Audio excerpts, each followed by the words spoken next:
We do have team coverage for you, News 8's Tori Apodaca, with ways to stay safe in this heat.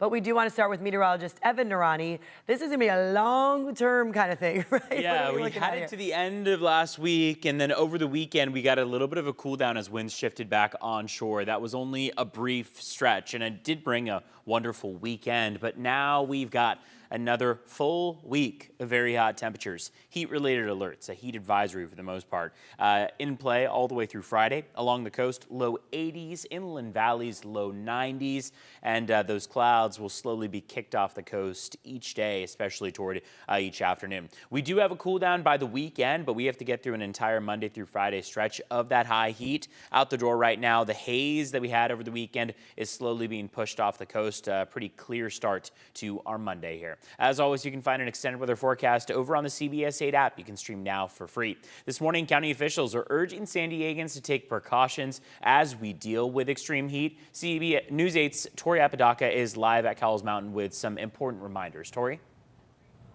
Hi, good morning to you, Evan. Yeah, it's already a full parking lot here as a lot of people are trying to beat the heat and get in their hikes before the sun even comes up.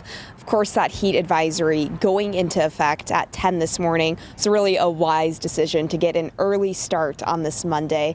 Of course, though, as we know, Cowles Mountain really is such a popular hiking spot for people, but it's also almost all in direct sunlight as you make that climb. So it's why it's just so important to go in with a plan, starting with the time of day that you head out, trying to hike early or late in the day.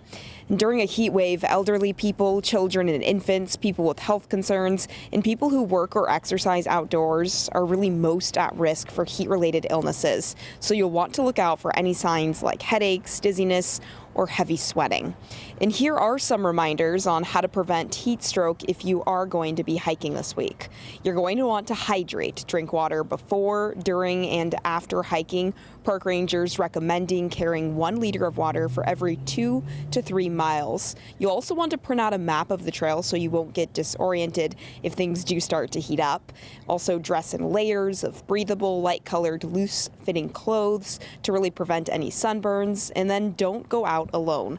Let someone know where you will be and when you plan to return. It's also wise to bring a backpack and pack some extra snacks, some water, some sunscreen, maybe even a first aid kit. And 2, if you are able to avoid a hike that has direct sunlight, that's really best. Find something with some shade or even choose to go out by the coast.